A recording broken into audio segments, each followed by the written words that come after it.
প্রিয় ভাই ও বোনেরা, আসসালামু আলাইকুম।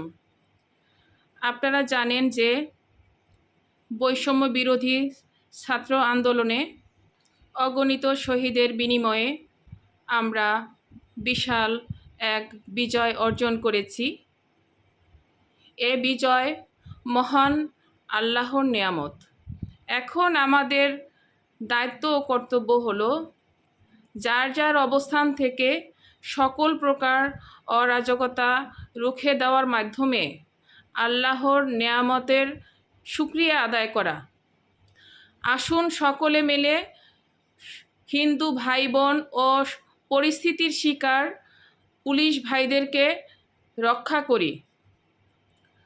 আমাদের দলের চেয়ারপারসন দেশনেত্রী বেগম খালেদা জিয়া সকলকে শান্ত থাকার আহ্বান জানিয়েছেন এবং দেশনায়ক তারেক রহমান সকলকে বুক পেতে রক্ষা করার নির্দেশ দিয়েছেন।